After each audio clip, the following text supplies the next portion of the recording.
Hi guys. Hello. Kasama ko sa General and we are here at Discipleship Conference dito sa Marikina.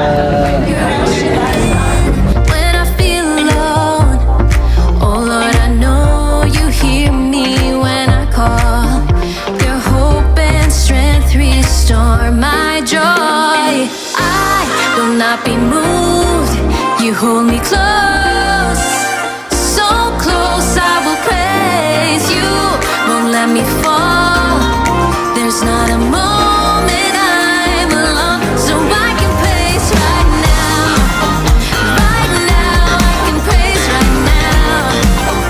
Right now I can praise. Nothing like your grace. When I'm lost, you are. Oh Lord, I know to eternal. Good morning po.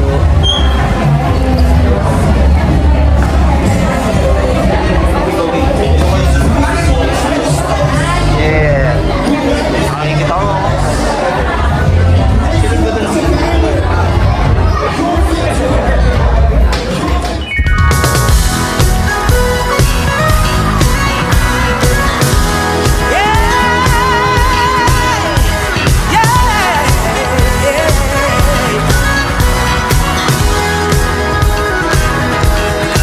In every season,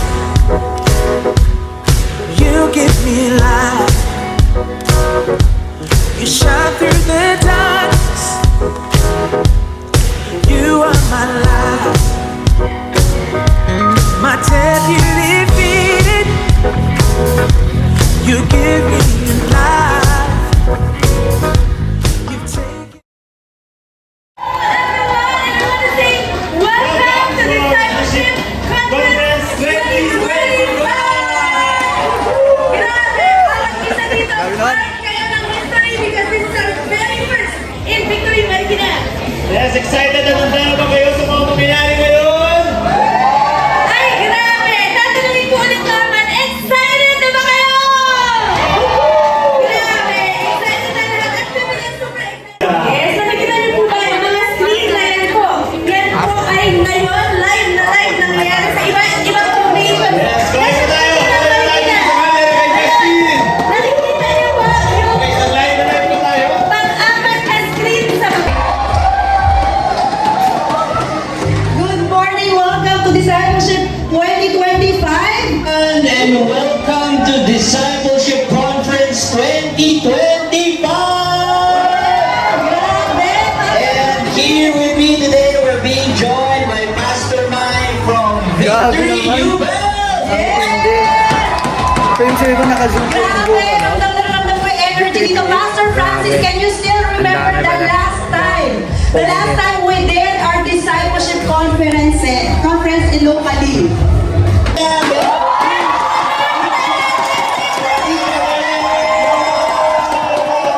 And folks, last but not the least, let's call on Quezon Avenue, San Jose, San Pedro, Santa Rosa, Santa Mesa, Taguig, and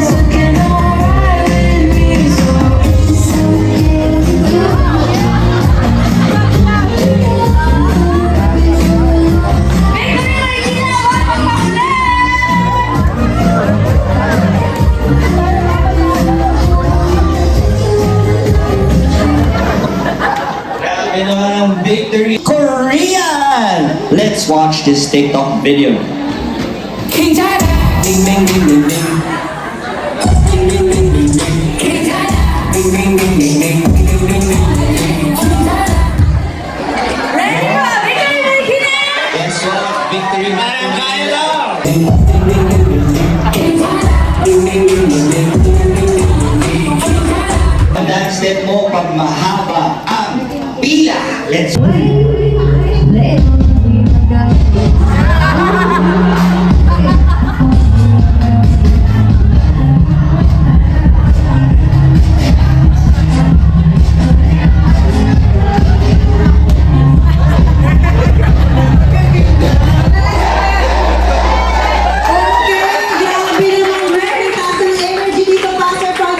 Give yourselves and your local teams a round of applause.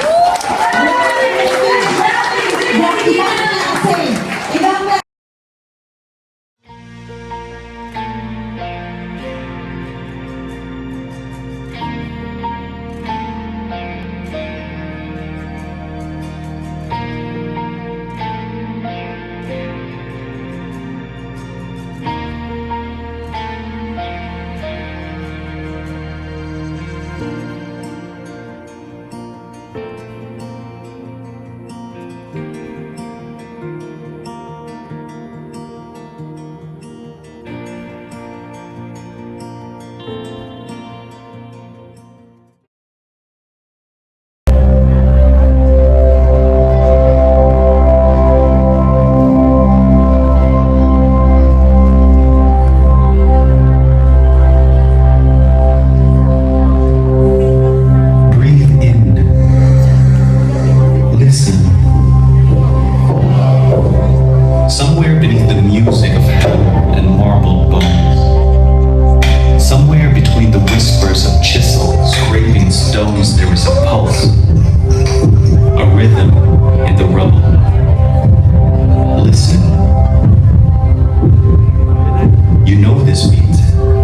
Your heart danced to it before. Your heart is dancing still. That is why you are here. You are a builder in his kingdom. Do not forget, he is the builder of his kingdom.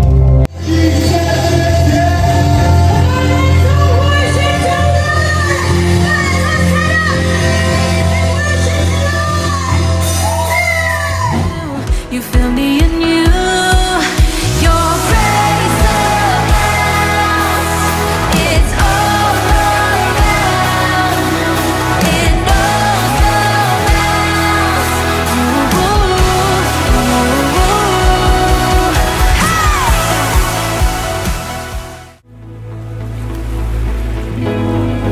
With every promise you call to mind, that we are your children, loved by you. I won't be afraid when you lead me through uncharted territories covered by you. I hear with us, Spirit of God, come dwell in us. Sa aming papuri. Lord, just like what that song says, you are worthy of all worship. You are worthy of all honor.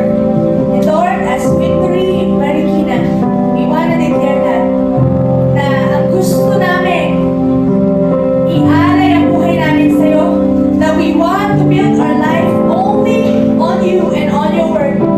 At this moment, Victory Marikina Church, as we have our first discipleship conference as a congregation, as Victory Marikina, we want to start with a posture of committing ourselves to God. Today as a church, because we have two speakers who can receive the word of God, but at this Sa pang point, worship, meron din silent. the first speaker for our session for this morning Let's is go. none other than the Bishop of Metro Manila, Bishop Gilbert Foliente. And you see po, Victory, sino po sa inyo blessed kayo to be part of Victory Marikina? Yan!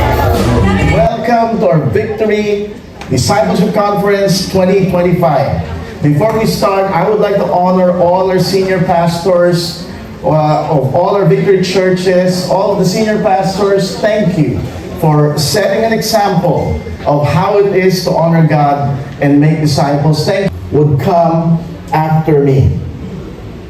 Then you have to deal with certain things. Because discipleship is costly. I remember Dietrich Bonhoeffer, who said that salvation is free, but discipleship will cost you your life. Jesus called the crowd and taught them that there is a price to pay for true discipleship. And what are those things that needs to be addressed in discipleship? 3 things that should be addressed from what Jesus told the crowd: self, soul, and shame. Good morning everyone, I'm Ryan Sanchez. Nag-work po ako sa UMAC and nakaka-bless po dahil nandito ako sa inyong harapan para mag-share ng testimony at kabutihan ng Panginoon. Na-reach out po ako kay Coach Joel Banal. Siya din po yung nag-one-to-one sa akin. Sa gabay po ng aming boss na si Ma'am Net ay in-open niya po yung company namin para mapag-small group. And then, hanggang sa tuloy-tuloy po yung Bible, yung small group po namin. Sa tulong po ng mga volunteers kay Kuya Adam, Ate Aleli, marami po pong volunteers, nag-guide po kami ng maayos. And then hanggang sa ano po kami, na-invite po kami sa Victory Church po. And then nakapag Victory Weekend na po kami kasama aking asawa at sa mga iba kong katrabaho. Nakaka-bless po kahit oras po ng trabaho namin, nakakapag small group po kami. And ang sarap po sa pakiramdam kasi natuto po kaming mag-pray, magpasalamat. At syempre, sinusuko namin sa kanila lahat ng ginagawa po namin. Nakaka-bless po dahil si God po yung pinaka-foundation po namin. Ang sarap po sa feeling kasi kasama ko po naguguro, mga katrabaho ko. Kahit may mga hirap po kami na nararamdaman araw-araw o struggle po, ay di namin nakalimutan yung faith o at love ng Panginoon. Gusto ko din pong i-share na nagkaroon po ng pagkakataon ang UMAC together with Victory na makasama po sa Love the City. Nakapagbigay po tayo ng mga relief goods sa mga kababayan natin na sulatan ng bagyo. And dahil po sa Victory ay natuto po kami na kumbaga namin po yung buwak namin kay God. Nakapag-purple book po kami sa mga aklagyaman, sa mga events po sa Victory Conference na sobrang na-bless po kami. Then dahil sa Victory po ay lalong kumbaga lumalim pa po yung walk namin kay God. Siyempre, nagpapasalamat po kami sa Panginoon, sa church community, sa boss namin, sa company na sila po yung nag-push sa amin na lalo makilala po ang Panginoon. Lastly, gusto ko po sanang tulungan niyo po ako na ipagdasal ang aking mga katrabaho, pamilya na makilala lalo ang Panginoon. May-invite po sa church and siyempre, pag-grupo ang makilala ang Panginoon. Yun lang po. Thank you. Thank you for that testimony, Kuya Rai. Ako naman po si Paul Anthony Sibal. I'm a grade 10 student studying sa my Pathfinder. And really, I am very grateful to have this opportunity to share my testimony of God's goodness. And what's really important for me is knowing that I wouldn't be here if it wasn't because of God. I remember that moment noong 2020. I was in a pool and my mom kept telling me that she was not forcing me to get baptized or to surrender my life. But sinabi ko sa kanya that it was my sole decision. From then on, I walked with God.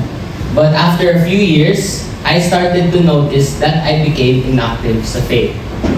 Until one day, my close friend and schoolmate, si Marco, invited me to this hangout event sa may Ayala. And he was invited by Ate Nix and gusto niya na sama-sama kami mag-a-attend. I was excited pero I never had in mind na life-changing pala to for me and my friends. Natakot pa nga ako the first day dahil sabi nila mag-i-introduce daw ako sa harap ng stage. And akala ko board games ang gagawin namin. Pero we met Kuya Bert, who will become our small group leader.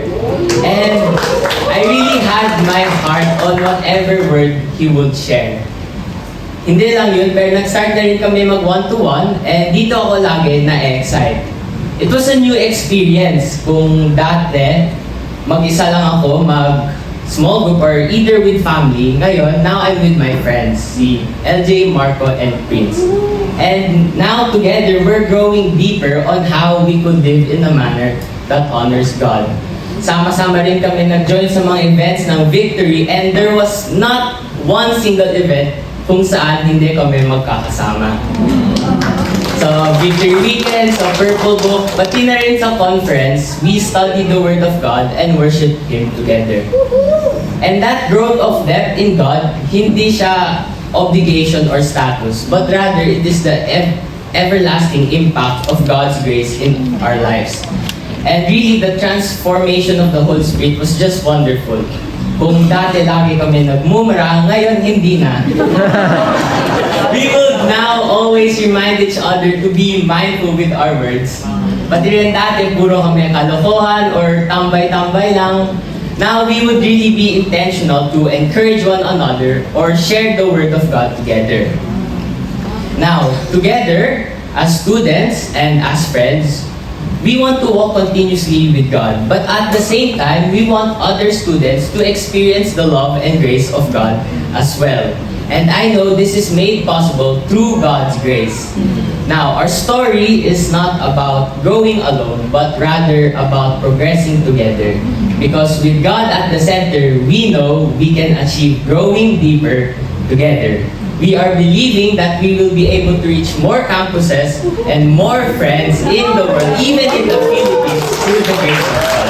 And we give all the glory to Him. Napakagandang testimony. Magandang araw po sa ating lahat. Ako po si Neil Lester UC na nakatira po sa Payatas, Quezon City. Ako po at ang aking buong pamilya ay nakarating dito sa Victory Marikina sa tulong po ng isang Facebook post.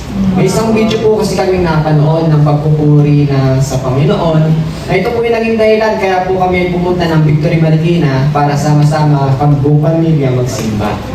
Habang kami po ay nasa loob ng church, may isang tao po na kumausap sa amin at yun po ay si Brother Bong. Na siya po ang naging dahilan kaya po kami ay ni Mrs. na si Mimi ay napabilang sa isang small group na pinamumunuan po ni Brother Adam. Na kung saan po every Saturday kami po ay nakikita-kita para mag-aral ng salita ng Diyos at magpalakasan ng aming pananampalataya. Nang dahil nga rin po dito, kami po ng aking asawa na si Mimi at ang aking anak-anakan na si Nickel ay napabilang sa isang ministry sa ushering serve team.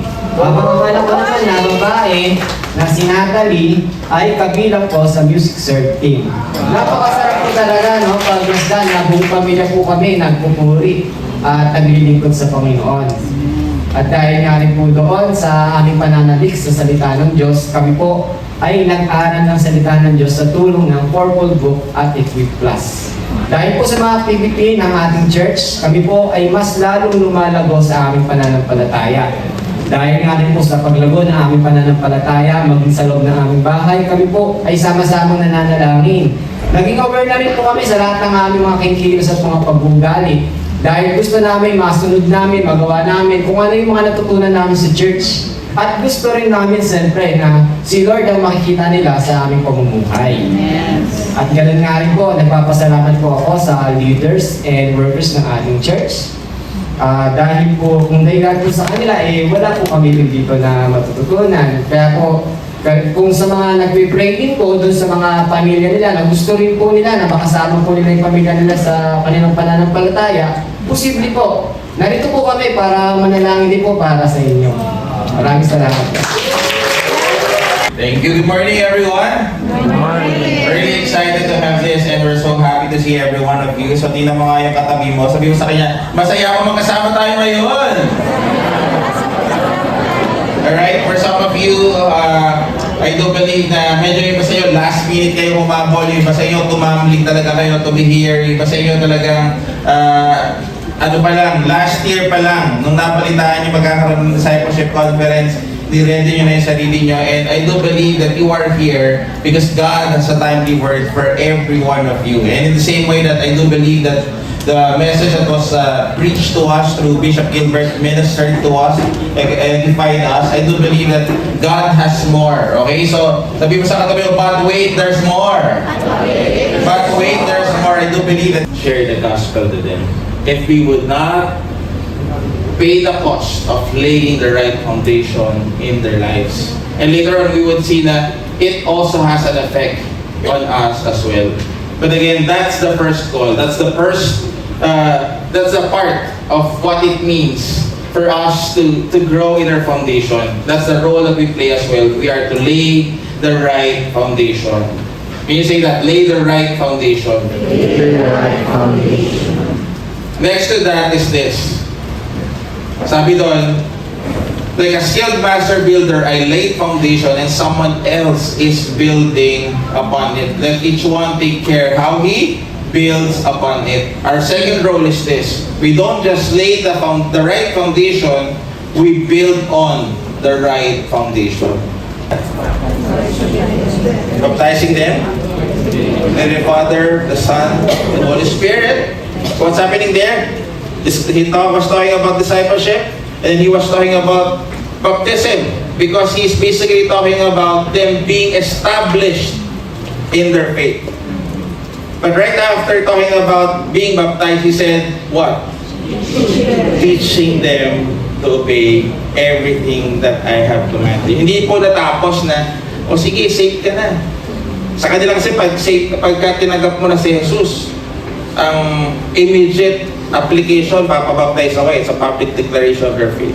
Pero hindi natapos doon. Sabi doon, as disciples, our role is to teach them to obey everything that I have commanded them.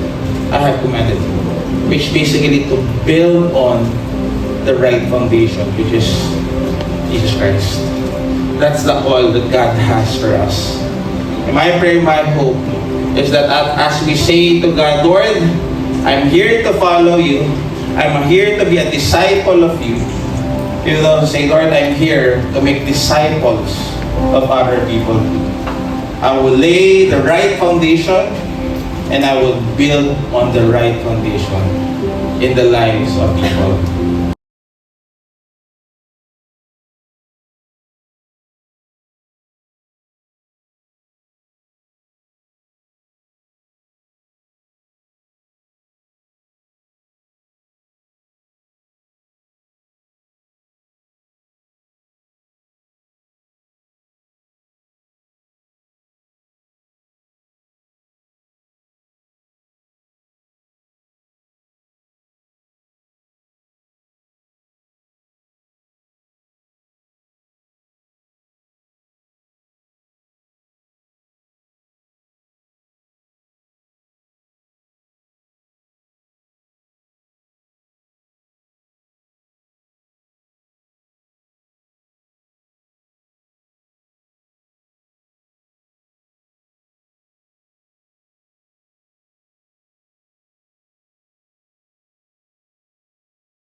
journey natin. Ito yan, di ba? Yan yung 4 E's. Okay, yung engage, establish, equip, and empower. For those of you who are not a small group leader, maybe for some of you, you're hearing this for the first time na ito pala. Okay, in fact, this is what we do. We say that when we want to help you grow and follow Jesus, okay, we try to put a sort of journey, segments if you may, of so that we could help you. We want to help engage you, preach the gospel to you, and at the same time help you get established, have strong spiritual foundations. And then, so, before, ginagawa natin yung Purple Book class, so we would actually discontinue, okay, yung Purple Book classes. Okay? Also, yung church community classes, we would discontinue. Okay? Pero if you're doing that, bakit? At ano bang ipapalit natin? Because we do believe that this is the upgraded version of everything that we're doing in the established part of our discipleship journey. We would now have what we call the spiritual foundations. Can you say spiritual foundations? Now, let me pause here for a while because I don't want you to call it a class. Okay? It is a spiritual foundation. You may call it a gathering, but nonetheless, it is primarily about spiritual foundations. Yes, there would be sessions. Yes, there would be discussions where we get to learn, but ultimately, it's about establishing spiritual foundations. A missional and relational movement. We've said things like this: the mission brings us together, the relationships keep us together. Not only does mission bring us together and relationship keep us together, but theology makes us strong together. This too, we believe, goes deep theologically. Inside the We Believe manual, there are 12 sections that correspond to the 12 points of the Every Nation Statement of Faith. Each chapter contains an opening prayer adopted from great prayers from church fathers and liturgies in the historic church. A brief intro to encapsulate the value of the doctrine is next, then a biography of someone in church history who championed that doctrine. Then we get to the doctrinal statement itself, which is usually about 300 words. Then there are 5 summaries of that doctrinal statement with supporting scriptures. Next, we have discussion and application questions, a memory verse, and a practical activity to implement the doctrine in daily life. Finally, and I love this part, there's a QR code at the end of each section that links to a hymn that celebrates that doctrine. I've heard from people around the world who are using the We Believe manual in their daily devotions. And that was one reason we designed it, for individual study. I've used it that way myself. It's been fantastic. I've also heard from people who are using this in a small group discipleship and going through parts of it week by week by week with a lot of discussion. And as I mentioned, we've included discussion questions designed for small groups. Some are using it as a foundation class, others are using it to supplement their foundation class. It's our hope that as you engage in using the material, that you and your church will become more missional, more relational, and will have more theological depth. Grabe talaga. Yung conference natin, meron tayong Bishop Gilbert, may Pastor Jerry, may Pastor Steve pa. What a conference! So, we're galing all who registered to our conference. The We Believe book, at sabi po dito, together.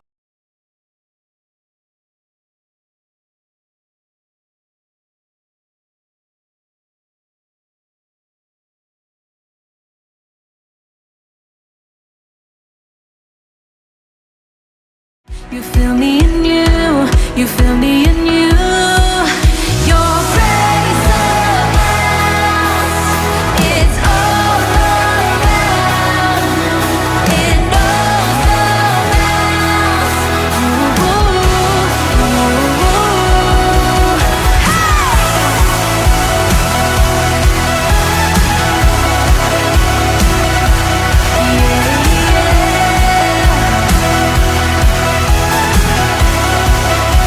Come on, you say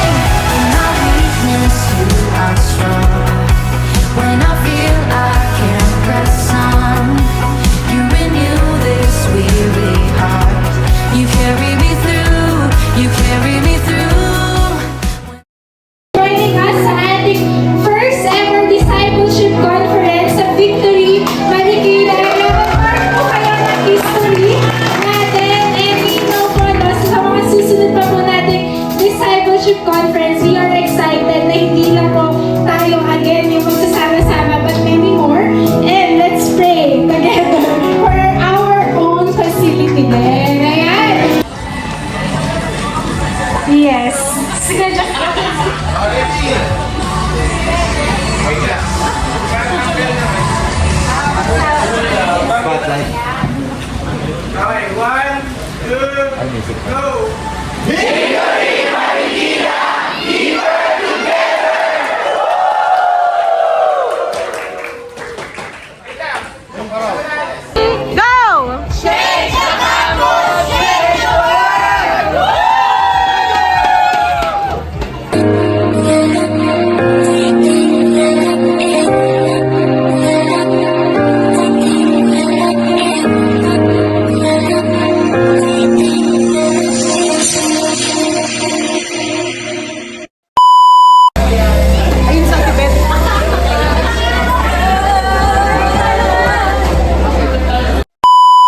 Thing, only to find yourself surprised.